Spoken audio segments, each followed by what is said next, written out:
So that's why it's better milih ni lah motherboard yang ada HDMI port dah ready. Ni ada VGA port, ya saya dah masalah gila lah mau ada VGA port sekali. It's better pakai HDMI. So in case kita ni lah, saya start mula, saya explain untuk motherboard, pilihan-pilihan yang dah saya pola saya explain. So untuk motherboard tu tadi at least ada 16X PCIe 16X slot 2GB at least lah. 2GB tu, and then ciri-ciri yang nak pilih lah, ciri-ciri motherboard yang nak pilih mesti ada ciri-ciri tu, at least ada 2GB 16X, and then mau ada extra sikit lah. So at least 16X 2GB and then 1X sikit. So basically macam tu, 16X sikit slot and then 2GB slot extra lah, si kisahnya 16 ataupun 1X sikit 116 and then 2GB slot extra. So untuk ni lah, untuk permulaan at least 3GB slot je lah, 3GB slot. Kelak saya akan explain, kata saya akan explain, kena saya milih contoh lah. And then chipsetnya B450 HDMI slot, and then RAM slotnya, jenis RAM slotnya DDR4 lah. Sebab kini tu generation yang B450 tu nya make DDR4. Saya nak ada semua, tapi yang saya tahu kebanyakan B450 motherboard tu yang make RAM slot jenis DDR4. And then harganya pun siapa mahal lah, okey lah, 300 lebih. Mau dibanding dengan yang kualiti motherboard berkualiti, brand lah, brand yang berkualiti lah, yang kita tahu nya brand yang berkualiti, kita contoh MSI, pricingnya around 300 lebih, paling rendah 300 lebih, kepada 500, ada yang lebih daripada ya pun ada juga. But in any case, Gigabyte B450M tu kira dah okey lah untuk beginner. Mungkin tidak beginner ialah nya belum nampak ke kena milih macam tu, 3GB slot je macam tu, and kena milih macam ya.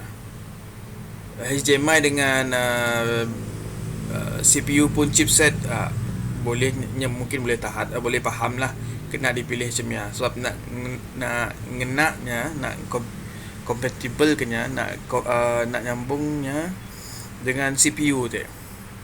HDMI slot, HDMI port understandable lah, sebab nak sambung ke monitor. RAM understandable, DDR4 lah, nangnya make DDR4 ni dah lain. Cuma nak memilihnya kelak frekuensi RAM jenis apa, ya mungkin boleh dipahami lah for beginners, tapi kena milih 3GB slot. Kata saya akan explain. So this one is Gigabyte 315. So okey lah, boleh tahan lah harganya. Sikit lah mahal lah, in the middle lah. So this one is Gigabyte pun motherboard. Gigabyte pun okey lah brand tu. Banyak yang saya nanggai di YouTube lah, saya dah minor makai Gigabyte juga, brand Gigabyte, so okay. And then untuk kategori tu low price pun pilihan low price, Gigabyte sikit. And then the next one is ni lah, ASRock B450 nya sold out. Tapi sebagai contoh lah, saya ambil contoh. mun dapat ditangga nak. Okay, mun dapat menjelas lah. Yang pun chipset sama. So dapat pakai CPU AMD tadi, CPU AMD tadi. Nya ada yang pun HDMI port, mesti silap. Nya ada HDMI port. Nya okay, HDMI port. Graphic outputnya HDMI port. So should be okay. Just beli kabel apa benda HDMI, so should be okay. And then RAM macam biasalah. Jenis apa benda DDR4 juga. Kategori RAM DDR4 juga. Tapi cuma yang beza dengan motherboard tu, ASRock tu, nya ada PCIe slotnya 6GB. 1 2 3 4 5 6. Nya ada X16 2GB, 1X ada 4GB. So 6GB semuanya. So basically mun GPU mining lah yang saya tahu. Kebiasaannya sidak community mining tu nya mun GPU mining lah. Obviously nya akan pakai motherboard ke tu. GPU mining every motherboard minus engkah 6 GPU aja. Ada yang extreme git lah, engkah ber-igit lebih dari 6 GB GPU, 8 kah sampai 12 kah sikit motherboard. Macam ni nya connect, saya pun si tahu gila. Saya apa tahu. Macam ni dapat connect. Sebab setiap motherboard yang saya tahu, bukan setiap lah, most motherboard nya yang pun BIOS ataupun hardware ataupun motherboard tu impun nya limit nya 6 GB lah peringkah GPU dah boleh connect. Mun nak connect lebih daripada 6 nya sama ada BIOS yang saya akan keluar.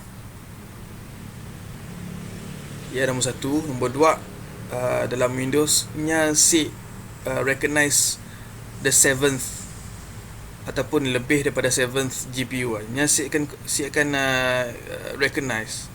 So gini-gini pun mun sambung lebih 6, buka ke Windows, nya akan keluar 6GB je. GPU ke-7 ya ataupun ke-8 nya si akan muncul. Windows si kata orang siapa reading, siapa recognize. So gini-gini pun 6GB limit.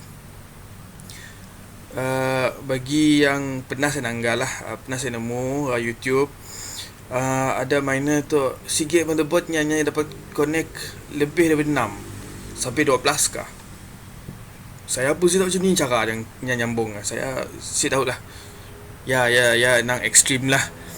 Extreme pun knowledge lah yang dapat nyambung. Satu kelebihannya, contohlah dapat nyambung, katakanlah dapat nyambung 12 GB GPU connect kepada GB motherboard je. Kelebihannya sialah nya makai GB motherboard je. Maksudnya di sian yang beli GB aja. Berbanding kepada katakanlah GB motherboard connect ke 6GB GPU, and then GB motherboard connect ke 6 GPU, berbanding dengan GB motherboard sambung 12GB. So jimat GB motherboard bah. Jimat GB motherboard. So kelebihan sia nang ialah jimat lah. Ada obviously mun masang 12GB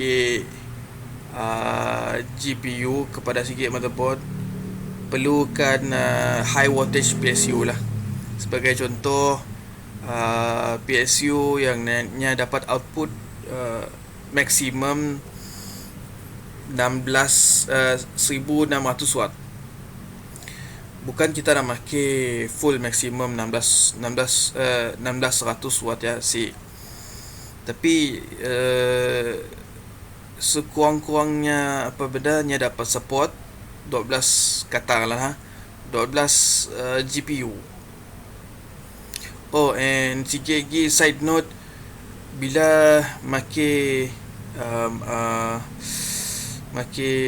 PSU ya, hardware yang perlukan power daripada PSU ya, keseluruhannya si boleh makan lebih daripada 80% daripada maksimum output daripada PSU si boleh. Mun nak mun overallnya lebih sikit daripada 80% ya, contohnya 81% ke 83% dia okey. Tapi jangan lebih daripada 90% lah.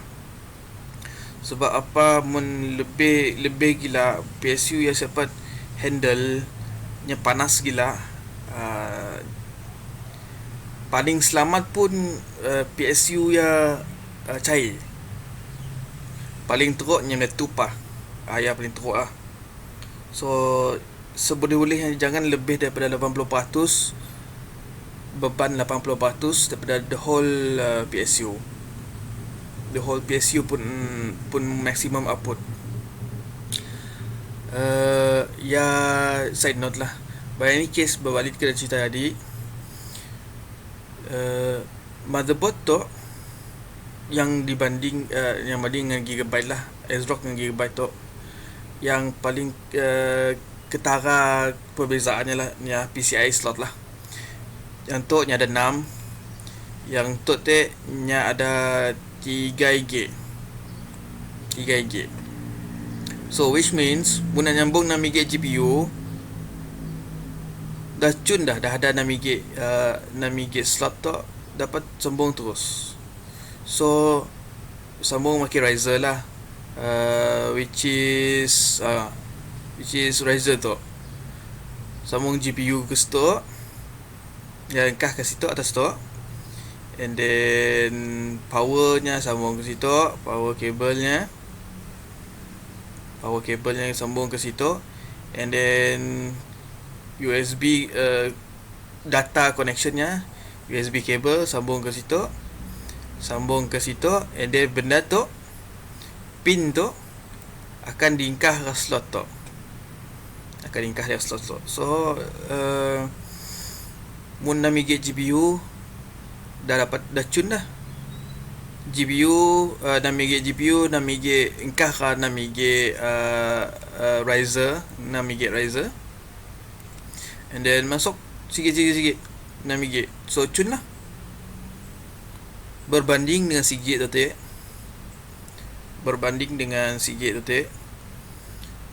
mun angka 6 GPU dalam sikit motherboard tu terpaksa beli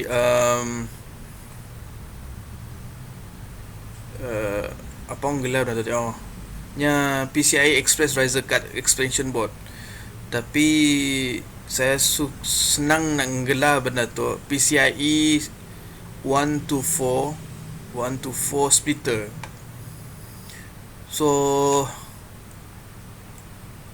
mun nak angkah ke motherboard tu yang slot 3GB tu perlu beli benda tu, perlu beli splitter tu, PCIe splitter tu,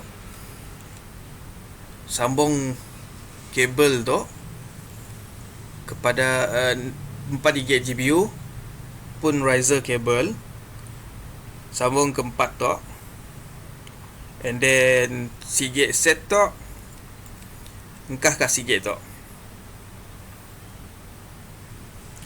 tu, so dah ada 4GB GPU.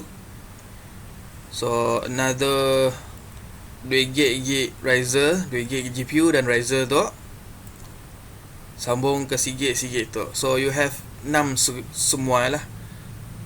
So that's ya caranya nak nyambung lah untuk motherboard yang si banyak slot ke datuk berbanding dengan motherboard yang dah ada 6GB slot. Ya, salah satu kelebihan 6GB motherboard ke datuk lah. Sebab sikit motherboard tu beli cuma harga tu je dah cun.